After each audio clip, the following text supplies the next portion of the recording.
What's going on, y'all? This is Q Ortiz. One second.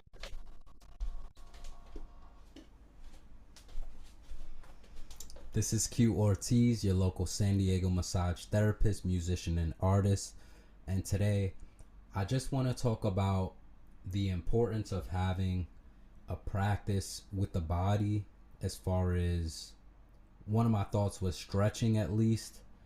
Another was the movement aspect. Now, for some people that have gotten into the mucusless diet healing system, in the back of the book there are exercises with movement to work on the tendons, work on the breathing, right? Integrating that. And when I was introduced to the system, I was already doing qigong and kung fu. So what I appreciated about the qigong aspect is that it does work with that idea of the bone density, working on building up the bone marrow, increasing the red blood cells through that stimulation of the bone marrow. Also the tendons, working on stretching, strengthening the tendons so that in the future, say when the muscles may get weaker, your frame is stronger. So you're depositing that energy, depositing the let's say energy and intention into the structure of the body, so that that can maintain you more than muscles that get fatigued. So something to think about just in your own movement practice. That's at least something that I thought about and I felt to share with the benefit of having a practice. Now, one of the things I was thinking about was with stretching, or at least with being a part of the organization of the qigong with the kung fu, just having this consistency, having something that you can do, whether it be daily or every other day, just something that you can touch in on. And I mention this because I notice there are some people that don't stretch at all. They don't move their bodies. And say if I'm stretching around them, they might look and go, oh man, I wish I could do that or stretch like that. Or they try to touch their toes and it hurts their legs or hurts their back or hurts their arms. It just hurts. So I bring up the idea of developing some sort of routine, some sort of practice, building that awareness and looking at what makes sense for you, because there are different movements that resonate with certain people. They may like to move like this, and that's what's fun about it. That was what drew me to the qigong even more so. Initially, I started off more static, more meditation wise, just more posture. How do I sit? Working on that and scanning the body internally. Then it wasn't until massage school where I got more into the body mechanics, deepening into what I had already been trying to figure out and incorporating that into actually working through the massage, using the body mechanics and okay, how do I tuck the pelvis or keep the chin tucked while I'm doing this work, and okay, the serratus, bring your scapulas down so you remain integral with your body as you're doing the massage. Those kind of ideas, just going through that process.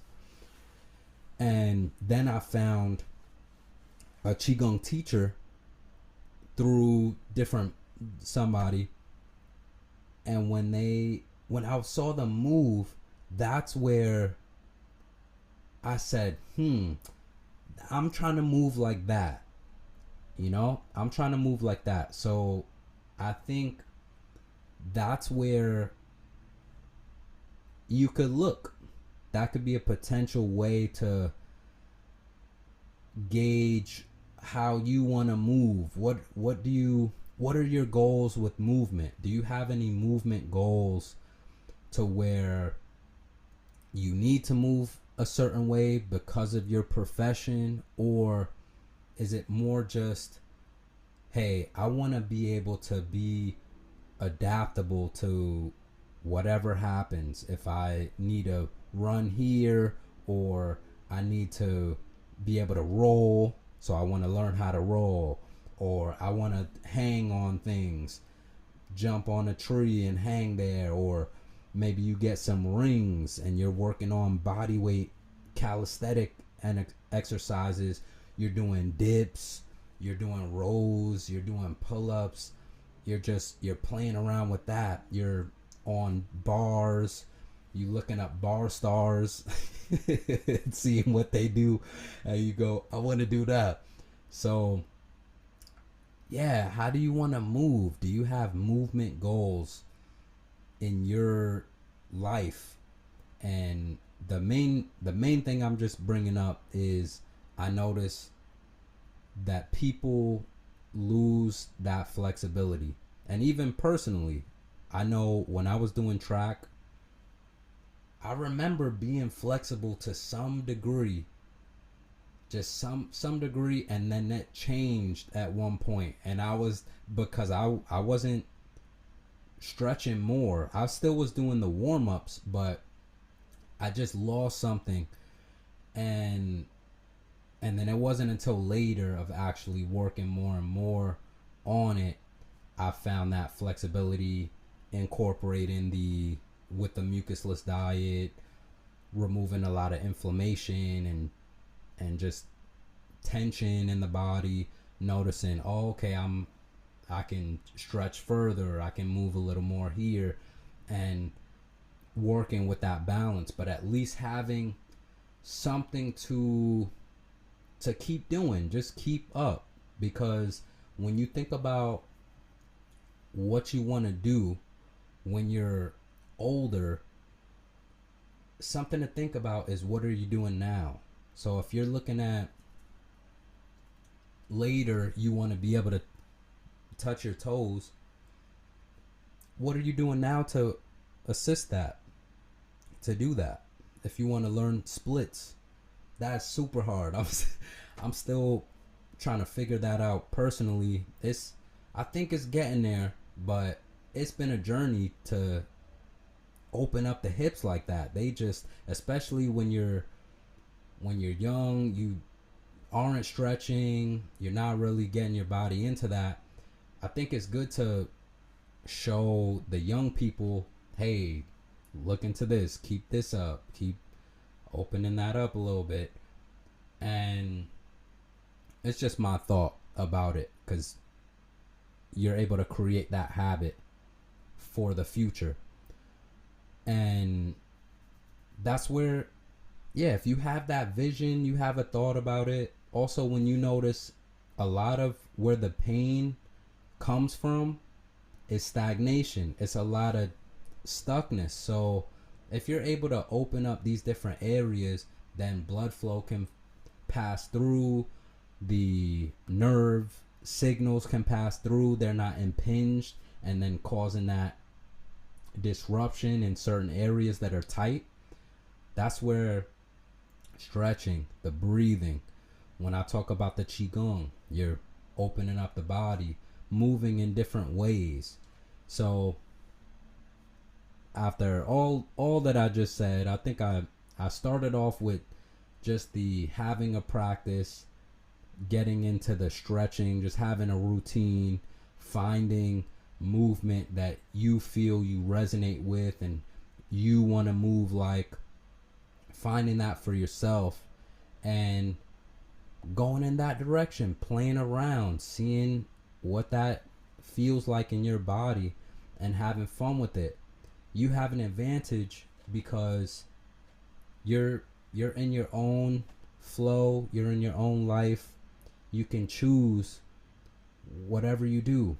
I'm not sure specifically who you are. Maybe you feel like you're jammed up at work, or you're not able to stretch there. On your break, it might be too much if you have a break, or if you have a lifestyle where you can choose to get up and, hey, I want to do this exercise and then let me stretch, or you can incorporate that into whatever you're already doing.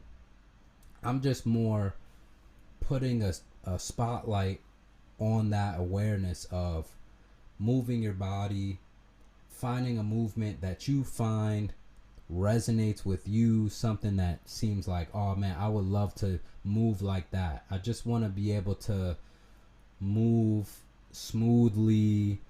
And I'll end it with this, just with the Qigong at least.